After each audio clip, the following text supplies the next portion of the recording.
Welcome to OLC 40 Term 2B, Class 18. We're going to be talking about A26 and A27 if there's time, and talking about using antonyms. Today is Wednesday, May 14th, 2025, and this is Jillian Percy. Here are all the ways to contact me. You can talk to me at the studio, 1-800-465-7144. You can call the office, 1-800-667-3703, extension 2211. I have two emails. My main email is jillian.percy@nnec.on.ca, and my secondary email is jillian.percy@nnecschools.org. That one is good if you are using Google Docs and you want to share a document with me. My Facebook is capital G, capital P-E-R-C-Y, space, capital W-A-H-S-A. If you send me a message there, please give me a little bit of a knowledge of what's your full name, what course are you in, what assignment do you want some help with. And then there are two different YouTube channels. The school channel is called WASA Distance Education YouTube channel. Now, that one has all the courses from all the teachers for this year. It doesn't include this term for this particular course. It has term 1A. There's not really a lot of significant difference between the one term and the next, but it's just so you know, in case you're looking around trying to find where is it, it just doesn't exist. My boss didn't want to kind of confuse things by having both versions up. If you want to see the current version that is being broadcast right now, you can go to my teacher channel, G Percy Wasa, and it will say like 2024, 2025, term 2B, OLC 40, and that will be this course, okay? So most commonly asked question is how to hand in assignments. The biggest thing is normally in some way you're going to send it to studentwork@nnec.on.ca. When you do that, the secretary can log that you submitted the work. Please include your full name, the course name, the assignment name and number right on the physical page. I don't necessarily see the email, okay? If an assignment asks for both a rough and a good draft, please label which one is which. It says here include them both in the same email. You don't have to. It's fine to send me the rough draft and ask for some feedback. I'm fine with that. Okay, how to hand in assignments. First of all, if you have a learning center in your community, you can give it to the DEC and ask them to scan it and send to me. Hang on to your originals because you'll need them for the portfolio at the end. You can fax it to me, 1-800-463-7852. That's in Ontario. Or you can do it Canada-wide, 1-877-990-2023. You can email me your assignments with the assignment added as an attachment. You can share documents with me through Google Docs. You can mail it to me, but it's really slow to do, so I wouldn't suggest it. If you have to, then make sure to hang on to your originals because you will need them. A lot of students hand assignments in by taking a photograph of their assignment, and then they send it to me through Facebook or email. If you do this, make sure your photograph is really clear and easy for me to read and nice and big. Sometimes people will send me very tiny ones. It doesn't usually expand very well on the screen, and I'll end up with everything so pixelated I can't read the words. Generally, if you are taking a photograph, it'll give you the option to either send it as an attachment or just share it. Always choose to send it as an attachment. It gets me a better quality and I can print it much easier. The last one is you can scan it yourself using a scanner app. That will produce a much better quality document for me to read than just taking a photograph. A photograph is really designed for bigger things, not for the tiny little lines that you have on handwriting and typing. I use Adobe Scan. It's free. Adobe's a reliable company. It's pretty easy to use, but you are welcome to use whatever scanner app you want. For this, basically, obviously, you have to install the app first of all, then you open it up, and you would just hold it over your assignment and take a picture just like you would for a photograph. But you can see there on the screen, there's little blue dots that sort of will line up with the corners. You can also adjust the borders. If you ended up with a little bit at the table on it, you can kind of edit it out very easily. And then you keep on doing steps 2 and 3 over and over again until you have all the pages scanned for that particular assignment. Hit continue. Now you can preview it. You can check and see, is everything clear and easy to read, or is something blurry and you should redo it? Also, is things in order? If everything's good, then hit Save PDF. give it a name, generally something like, assignment 13 for NBE 3C or whatever course you're taking, then you can save it. Okay, save it to Google Drive or Dropbox or wherever you have your stuff saved, then email it to me. Okay. Now, we are currently in week 5 of this 9-week course. So we are past the halfway point. All right. So that would mean you want to make sure that you have handed me in at least up to assignment 20. And I would strongly suggest up to assignment 25 or 30. Okay. The very last day of our term is June 13th, which we generally reserve only for exams. Typically, the last day we accept assignments is June 12th. Now, this course does not have an exam, but instead has a long culminating activity which will take between 5 to 10 hours to complete, depending on how quickly you write. Do not attempt to leave this assignment to the last day, especially if you work full-time. It will just not be possible to complete it, okay? Basically, once you start doing a Unit 3 or Unit 4, ask me for the culminating activity. So you've got plenty of time to work on it at your leisure. It's worth 20% of your overall grade, so you want to do a good job with that. Now, if you are one of our potential grads for this June, I strongly recommend completing all assignments by May 30th so that I have time to do your marking and write up a report card. I currently have 130 students registered in this course, and there is absolutely no way I can complete all the marking in one day if everybody decides to leave it to the end. Even right now, my marking pile it's big, so I'm not going to get things back to you tomorrow even, right? If you are running behind in your assignments, so far behind that you're like, I don't think I'm going to get finished in the next few weeks, that's fine. You can enroll in the summer version of this course and continue your work then. I will also be doing the marking this summer, but there are no live classes during the summer term. You would just be relying on the recorded classes that are already posted, okay? If you not want to do that, you can go to our Facebook page. It will look like this, WASA Distance Education Center. There's a little post about it. You can see there's a little link. If you click on the link, it will open up and it will send you to the page where you can register. Basically, it's https://wasaregistration.ca/. You could also call the office and talk to Michelle and get yourself registered for the summer term if you want to. All right, so learning goals. By the end of today's class and assignments, I will use appropriate strategies to expand my vocabulary through reading and writing, explain the purpose and uses of opinion pieces of writing, use my knowledge of the organizational structure of opinion pieces to identify opinions, main ideas and arguments, and supporting details, construct a series of paragraphs clearly stating an opinion in the opening paragraph and supporting the opinion in subsequent paragraphs with clear, sufficient, and convincing reasons. Use appropriate strategies to organize ideas and information for writing, and then create a first draft that includes the main and supporting details in the required format. Okay. So yesterday we talked about synonyms. Remember, synonyms are words that are similar in meaning, like cold and icy. Today we're going to be talking about antonyms. Antonyms are words that are the opposite of a word. So the opposite of hot is cold. Sometimes when we're writing, we aren't looking for words that are similar to the one we're thinking of, but words that are opposite of what we're thinking of. Let's say we're trying to contrast the hero versus the villain, and we're trying to think, what's the opposite of helpful? What's the opposite of brave? That kind of thing. For those kind of things, it's kind of easy, but you know what I mean. What are some other antonyms of hot? Icy, freezing, chilly, cool, glacial. These are the words I came up with on my own, okay? But when I went to the online thesaurus, I found so many more.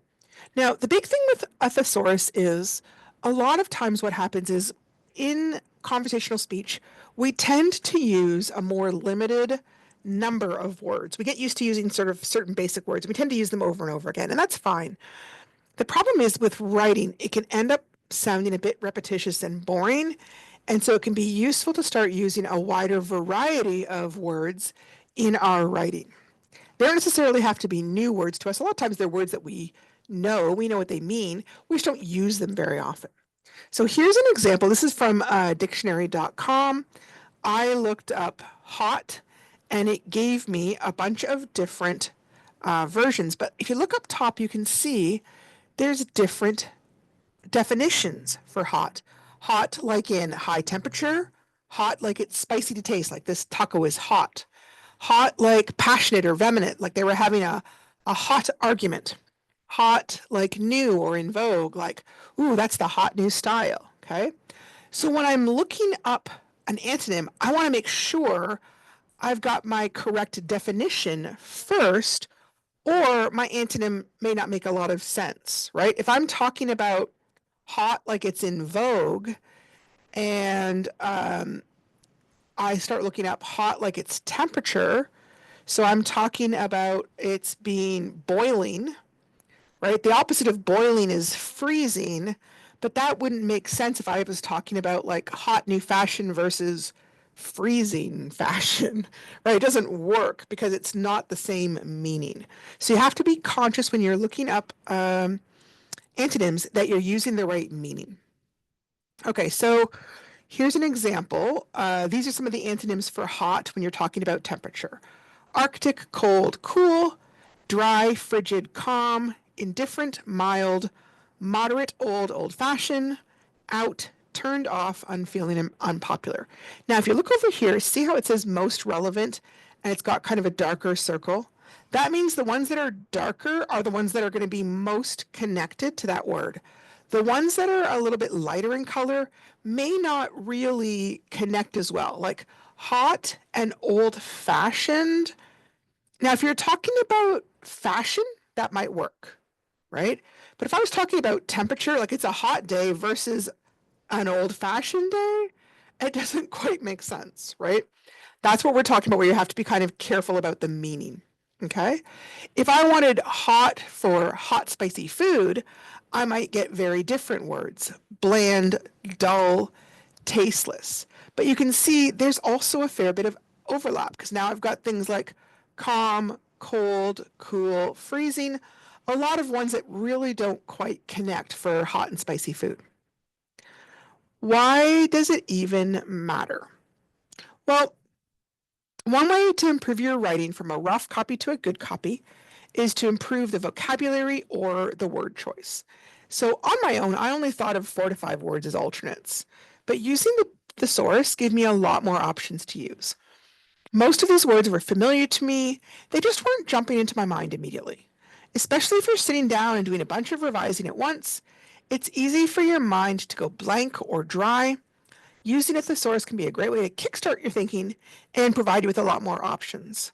Looking for synonyms or antonyms for some of the words you use in a paragraph or essay can be a really easy way to give your writing that boost it needs to sound more interesting.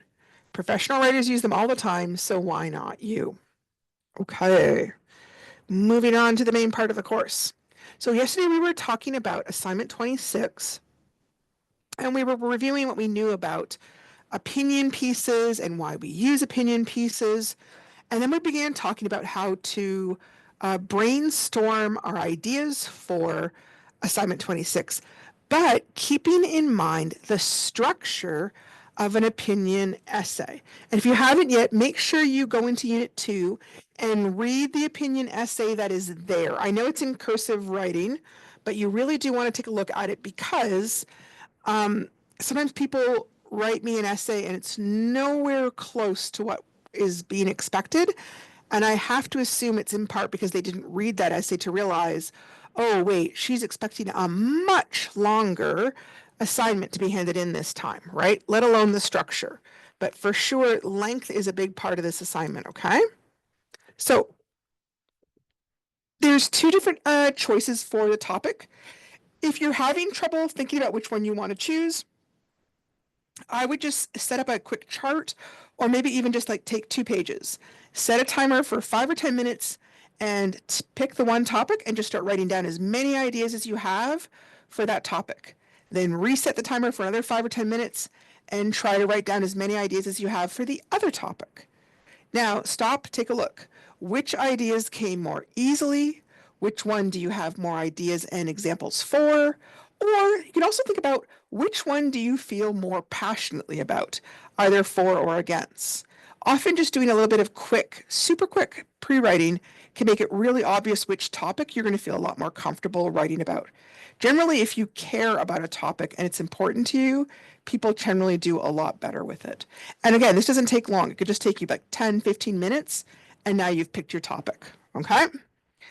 Then, so I started to brainstorm my ideas. Now I'm gonna, um, well, you could do this as well. It kind of is related to coming for the topic. If you already knew which topic you wanted to do, then I would sit down and write down some ideas. But if you already did that for your exercise in choosing the topic, you may already have this. Okay, so I'm going to kind of move on here. Longer pieces of writing are where the writing process stages become extremely important. So up until now, we've been really writing like a paragraph or two. And it's not really that important to do the writing process stages, except that it's good practice for when we start to do longer pieces. Because for longer pieces, it becomes extremely important. Sometimes I run into students who are unaware that each different writing format or type has a different underlying structure. So what do I mean when I say a structure? Well, let's say you were trying to construct a building. You would set up a wooden or a metal framework that sets up all the major rooms and spaces. It's the main layer that all the other elements get built on top of. And that main structure gives a rough outline of what the final house or building is going to look like. So if you could see here on the left, a house is going to have a very different framework to the office building. Now, it isn't the completed item, right? Like you couldn't move into that house or that office building. It won't hold up. It's not enough for the whole thing. But if I was trying to build an office building with all those different levels and all those different rooms, but I only had enough ideas to build this tiny little house, I'm going to have a really hard time making this office building. And that's kind of the same idea that why we want to spend time brainstorming. Here's another example. What if you didn't know that that was how houses were built? What if you thought people put up the wood for one section, then added drywall for the inside, put up bricks on the outside, and then it got built section by section? It would take way longer, and you might end up with a very strange house that looks a lot like this crazy house here, right? Because that's not how we build houses.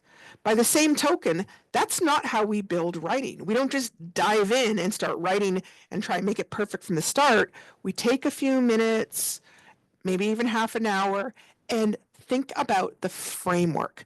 How do we want this to look? What are our big ideas? Okay, so moving on. Okay, I'm actually going to come back to this. This is talking about the how we mark this, which I was originally going to talk about beforehand, but I actually think it'll work better a little bit later. So if we don't get back to this today, I will come back to it a little bit tomorrow. I'm going to move on to, in your file folder or your unit is a graphic organizer that look a lot like this. And the reason it's there is to help you set up that framework for your essay. And I promise you, it will create a much stronger piece of writing if you use it. So let's go over the parts. Up top, tell me what topic you've picked and what's your opinion. Do you agree with it or disagree with it? And then right here, what's your main argument or reason for agreeing? And then what's a second argument or reason for agreeing? And what's a third one? And then for each argument, think of some details or examples that help to support your argument, okay? Let me show you what I mean. So I'm going to choose a different topic so I don't end up giving you guys all ideas. If the main topic was, say, the death penalty should be one possible consequence for serious crimes such as murder. My opinion, I disagree.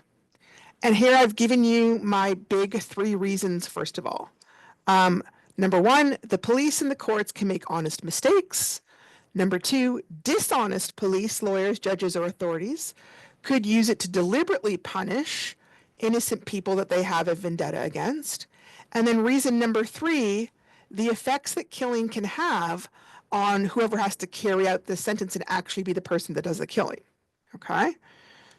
And then I take a look at each argument and start to think, what are some details I can add or some examples that will help support my reason? So some details are sometimes circumstantial evidence is the main source of a conviction, which might be mistaken or wrong. Number two, sometimes lawyers are too busy to defend clients, especially poor ones, properly. And number three, physical evidence can be deliberately planted or just misinterpreted, right? We've all heard stories where as science got better, people looked back at old cases and realized that certain physical evidence got analyzed inappropriately and actually pointed to a different person, right? That's kind of what I was thinking of there. I do want to make a specific suggestion. One of the topics is young people who return from juvenile detention should have to complete community service hours and write a letter of apology for past behaviors. Some students treat this whole section here as if it were one idea, and they talk about every single thing, including both of those. And it ends up sounding very awkward because they really are two different actions and they don't really necessarily work to talk about in every single paragraph. It's okay to have one paragraph that talks about community service hours and another paragraph that talks about letters of apology and a third paragraph that tackles either one of them, okay? It really can be far more helpful because they may serve different purposes. So that's one idea I want to mention. The other one, on the other topic, men should be forced by law to financially support any children they have. This is one of those ones that sometimes people interpret this differently than how I expect. Like some people think I'm saying only men should be forced by law, and they'll be like, no way, that's not fair. Women should be too. Okay, that's fine. That's one way to tackle it. It's not really what I intended, but it is one way to tackle it. The other thing would be, should it be by forced? Is it a good idea to have it forced or should it be voluntarily? And then the third idea is financially supporting children. What does that look like? What does that mean? Okay, so think about what part you want to tackle, or if you want to tackle all three parts, that's fine. But think about it before you kind of dive into it, all right? Okay. Now, the big thing I find is that people sometimes get a little bit stuck on how to add supporting details to their reasons. One thing you can do is you can explain what you meant in more detail. So here I'm going to give my reason and then explain it. One reason I believe that welfare should be increased is the cost of living has gone up. So that's my reason. The cost of living has gone up. The cost of living usually refers to the amount of money needed to cover basic living expenses, such as housing, food, taxes, and healthcare. So here, I haven't given an example yet. I'm just explaining what I mean. You could also state information from another reliable source. The Financial Post newspaper states that housing is going to be the focus of the next budget in order to calm Canadians' anger over various housing issues, such as even finding a place to rent. If ordinary citizens with jobs are having trouble finding housing, how much more difficult might it be for those on welfare? So here I'm referring to another source and then discussing that idea as well. But it all kind of relates back to my main idea. And then maybe I want to give a reason or an example, so to add my reason. For example, even when buying groceries, the price of chicken and other meats has gone up by at least 50%. You can also answer arguments that other people might have against your idea. Like if you're picturing in your head, I think we've all done this at some point, where you're going to try to argue with somebody about something, and before you even see them, you're like, oh, what are some arguments they might say, and how could I respond to that? I'm going to think about this and plan it out ahead of time. We can do the same thing in writing. So here's an example. I know that some people might say that if the money is given on welfare is too high, that people will have no reason to try and find work. But I think that welfare should be enough money for people to afford groceries, right? So I'm saying, here's what I know some people might say, but here's how I argue against them.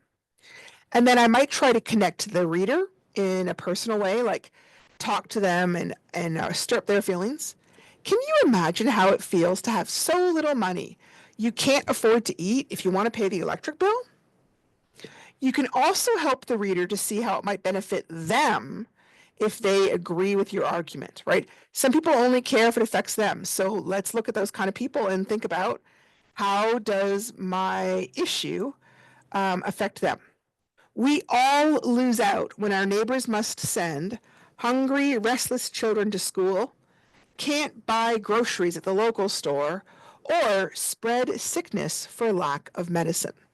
So those are some different ways that you can think of to add supporting details, okay? So then we're going to look at, you after you've done your outline, you can create a first draft. Now, different people take a different amount of time to do their work. So for me, I would say the outline might take maybe 20 to 30 minutes, but it might take you longer, right? Don't try to sit down and do the entire assignment all at once. Set aside half an hour before supper to work on stuff. That's fine. Then go have supper. Maybe you've got half an hour after supper to start to work on it. Or maybe you don't want to tackle it to the next day. It's a big assignment, but if you break it up into little chunks, it will be so much more manageable. Okay, so yesterday we talked about how this is the main format of this kind of essay. There should be an introductory paragraph, and there should be 3 what they call body paragraphs. One gives our first reason with examples and details. The second gives our second reason with examples and details.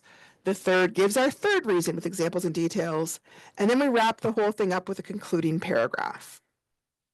So every body paragraph is going to have the same structure, right? If you picture a house and it's got 5 bedrooms, those bedrooms might be different sizes. They're all going to have the same structure, right? They probably all have a door to get in. They probably all have a window to look out of. They probably all have a closet for people to put stuff away. They're all going to have a light somewhere.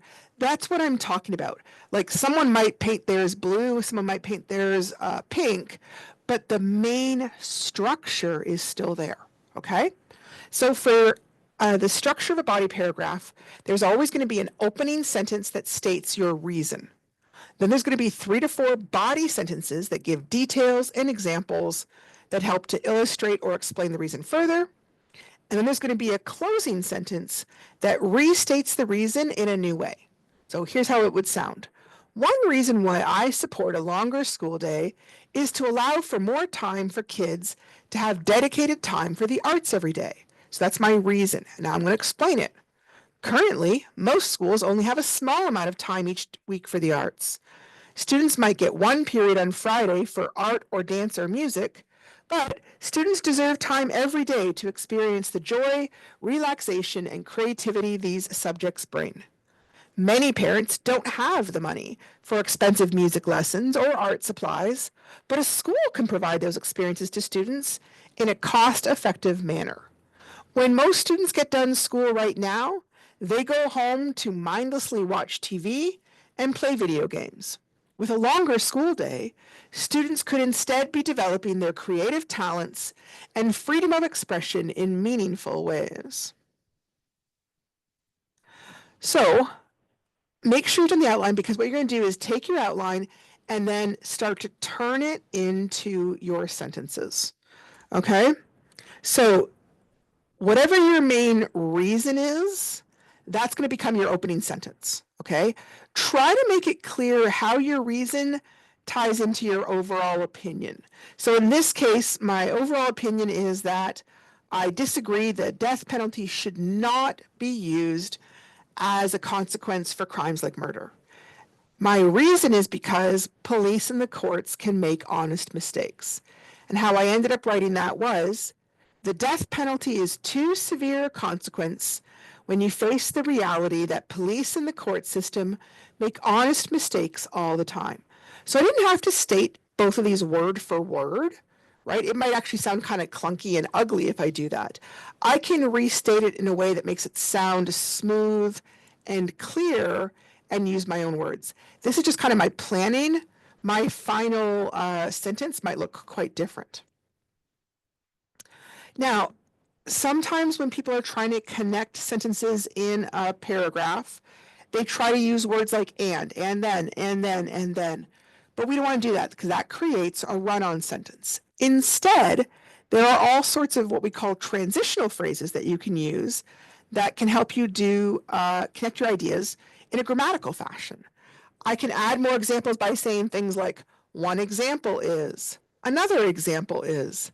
Some people say, for an example, as an example, some examples are.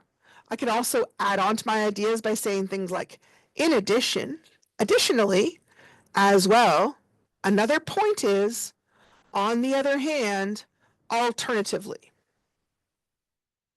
Okay.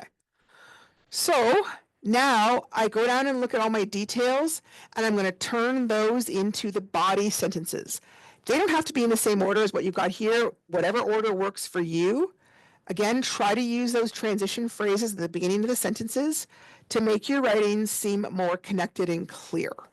So my details, I've got sometimes circumstantial evidence is the main source of a conviction, which might be mistaken.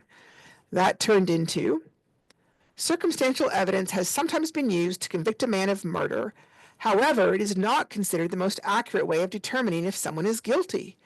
It would be terrible for someone to be put in jail on incorrect evidence, but even more horrible if that person were killed based on incorrect evidence. As well, even when there is specific physical evidence that can be used, it can be misinterpreted or even have been planted as part of a frame-up. So here I kind of jumped down to question number 3 and tied it into detail number 1. All right, and then I skipped back over to 2, which was about lawyers being too busy to defend their clients. In addition, our system assumes that each accused person has an eager lawyer defending them vigorously. But in reality, many lawyers are too busy to work hard for every client, especially their poorest ones. And then after I've got all that done, I want to make sure I add a closing sentence. That's not part of our outliner, okay? You just have to kind of know that it needs to be there. So remember, there's an opening sentence and there's a closing sentence, and they should echo each other. Remember, we've talked about the hamburger thing, how there's a bun on top and there's a bun at the bottom. Now, I don't want it to sound exactly the same. My opening sentence says, the death penalty is too severe a consequence when you face the reality that police and the court system make honest mistakes all the time. And then I echo that by saying, these concerns about accidental and deliberate mistakes or negligence from cops, lawyers, or judges make the death penalty seem too big a punishment if it is imposed on innocent people. Okay. Now, we've done a lot of those kind of body paragraphs before. They're pretty similar to how we do most of our paragraphs. But one thing we haven't tackled before is how to do an introductory paragraph format. And it's kind of a little bit different. So basically, here's the usual format. Your very first sentence is going to state your opinion on the main topic. Okay? Sometimes it might just introduce the idea of the topic, but usually your opinion. The next sentence will state your first argument or reason for your opinion. And then the next sentence will state your second reason for your opinion. And then the next sentence will state your third reason for your opinion. Not sure why it says this start instead of states. And then your concluding sentence will restate your opinion in an interesting way. So it's going to be a little bit repetitive, okay? And I know that it's kind of the format. Later on, as you become a good writer, people find ways to make it more interesting. But right now, we're just getting practice building a basic house. So we want to just do it in a very, very basic fashion. Our first sentence states our opinion on the main topic. I believe that a longer school day has many benefits for students and parents. My next sentence states my first argument. First, it can be arranged to make sure that students get some time every day in the arts, such as music, dance, drama, or visual arts. Next, I'm going to give my second opinion. Second, we could ensure that students got at least 45 minutes of physical exercise every day. Third, I'm going to talk about my third reason. Third, time for clubs of all sorts could be incorporated into the last class of every day, so all students get a chance to participate in self-chosen activities that cross grade and age barriers during school time without needing to worry about transportation home. All these reasons can contribute to a longer school day for students that is actually more relaxing, more fun, and more beneficial than the current system. And that's the concluding sentence that restates the main idea. Okay, let me see where we're at. Mm, okay. Yeah, I'm going to skip over that. Uh, so now we also have to do a concluding sentence, which basically ends up looking an awful lot like the introductory paragraph. Okay. The first sentence is going to review your opinion on the main topic. The next sentence restates your first reason. Then the next sentence restates your second reason. Then the next sentence restates your third reason. And then you do a concluding sentence that restates your opinion in a conclusive manner. Okay. So what I did was I kind of set them up. Here's my introductory paragraph, and here is my concluding paragraph. And I literally just went from one sentence at the beginning to my sentence at the end to kind of get that button action happening, right? Where it's echoing from the beginning to the end. Okay. I believe that a longer school day has many benefits for students and parents. In conclusion, a longer school day can benefit students in many ways. First, it can be arranged to make sure that students get some time every day in the arts, such as music, drama, dance, or visual arts. That extra time could be spent giving students more time and opportunities to explore the arts daily. You can see it's got the same idea. I've just phrased it a little differently. Second, we can ensure that students got at least 45 minutes of physical exercise every day. And then over here in the concluding, it could also be used to make sure students get enough time for physical exercise, which could include outdoor activities as well. Third, time for clubs of all sorts could be incorporated into the third class of every day, so all students get a chance to participate in self-chosen activities that cross grade and age barriers during school time without needing to worry about transportation home. Recreational activities such as clubs, which are typically only enjoyed after school by a few students, could now be available for everyone. And then our final thing, all these reasons can contribute to a longer school day for students that is actually more relaxing, more fun, and more beneficial than the current system. And I rephrase that as a longer school day could help make more well-rounded students who are more physically active, more creative, and more social than the current school day, which is so narrowly focused on academics.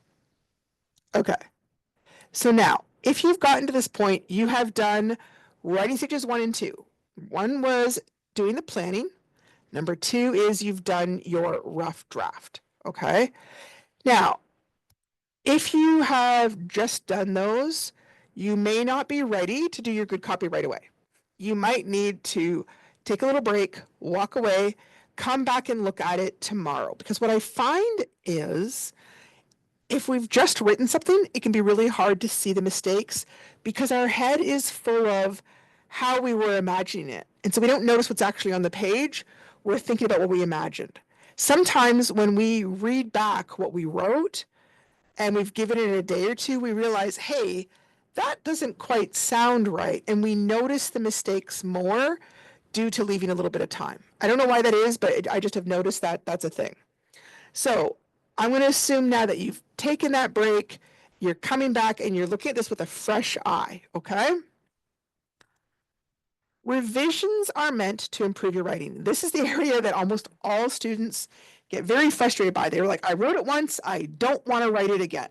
So the idea isn't that you're writing it again. The idea is that you're writing it better, right? Let's say you move into a house and the first day you go in and you put the couch somewhere and you put the kitchen table somewhere and you throw the bed in the bedroom and all those things. The second day, you're going to go back through and maybe you're going to add some flowers to the kitchen table. Maybe you're going to hang some art on the walls. Maybe you're going to add some pillows and some beautiful blankets to the bed. You're not writing it again, you're adding all these finishing touches. And that's what we're doing with our writing, okay?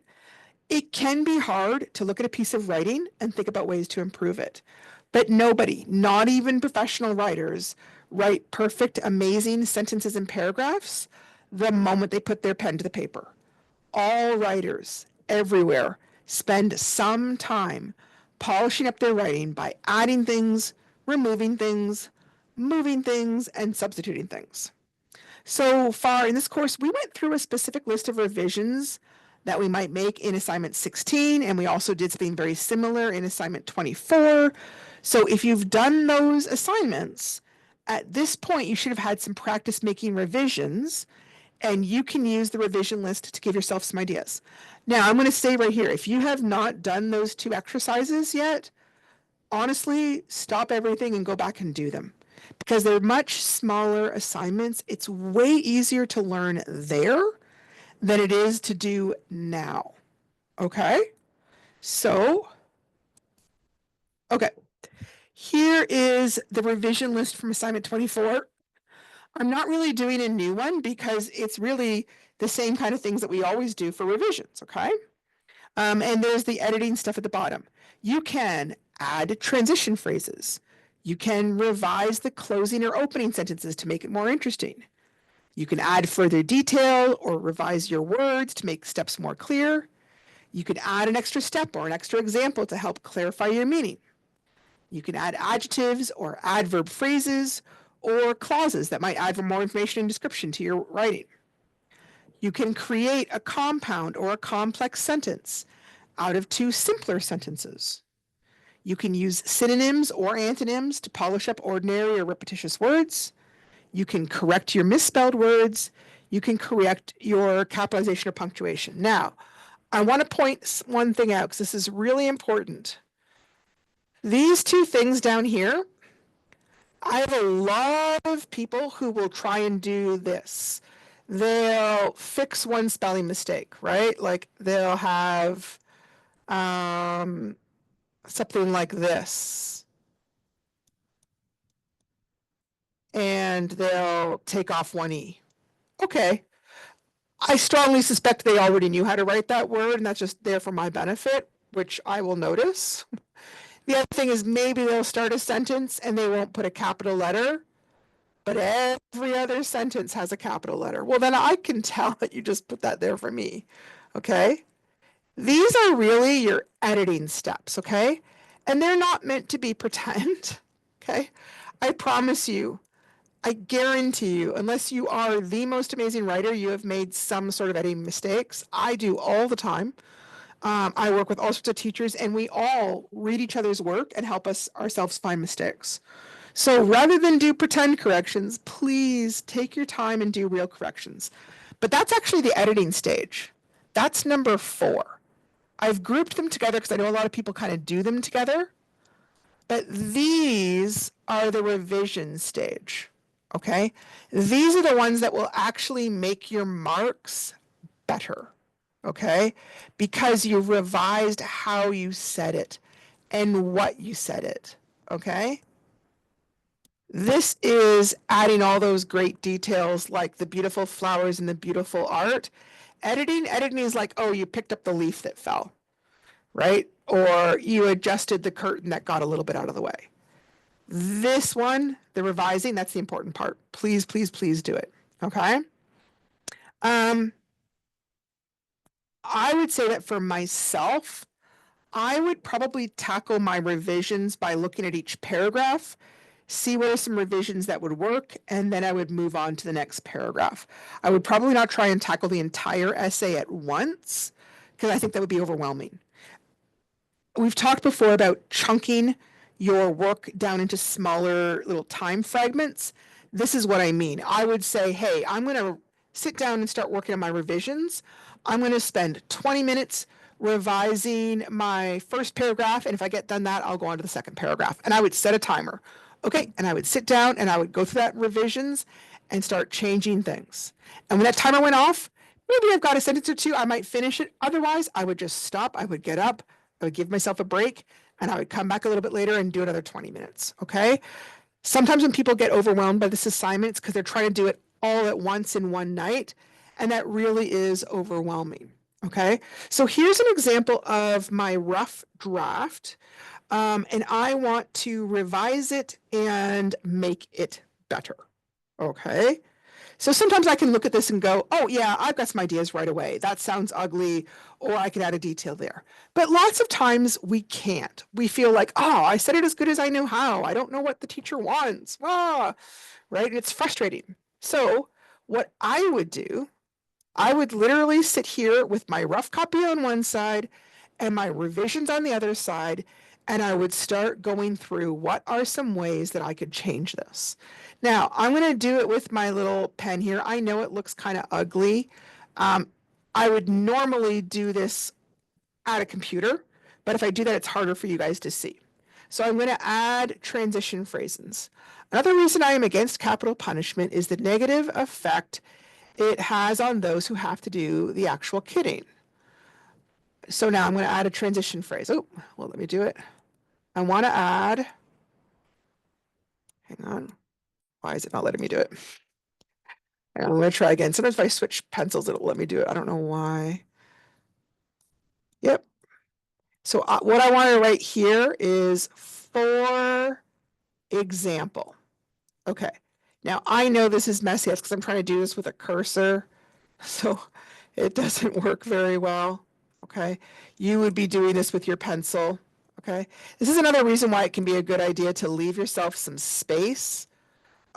If you're handwriting, especially, so that you've got some room to do your corrections. So I've added a transition phrase. Is there any other transition phrases I could use?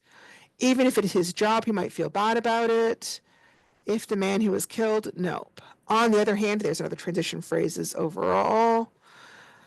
I feel, okay, I'm good with the transition phrases. Revising the closing or opening sentence to make it more interesting. Another reason I am against capital punishment is the negative effect it has on those who have to do the actual killing. This part feels really kind of wordy. I keep trying to think of how I could make that more concise. Is the negative effect it has on the official? The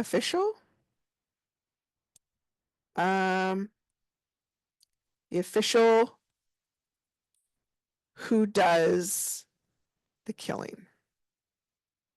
Okay, and again, I know it says bad. Who does? Now, I want to point out, it wasn't wrong. Like what I said wasn't ungrammatical, right? It just was a bit wordy. So I just kind of got rid of it. That's what I mean when I'm talking about revising it a little bit, okay? I could add details. I could add more steps. I'm running out of time, so I don't want to go on too much further. Let me take a quick look at what's next. The big thing to look at too is sentence structure. Look for your incomplete sentences. Look for your run-on sentences. If you're not sure, hand me in your rough copy and ask me, hey, I'm not sure if I'm doing these right. Can you help me? Can we talk about this? That would be totally fine. Before we go any further, make sure you take a look at the rubric. This kind of tells you what I'm going to be looking at. Do you show me that you understand the paragraph format and understand the topic? How is your thinking? What details have you selected? How have you organized your information? How are your reasons and examples? Communication. Communication is like, how do you write? Okay, that's one part of it.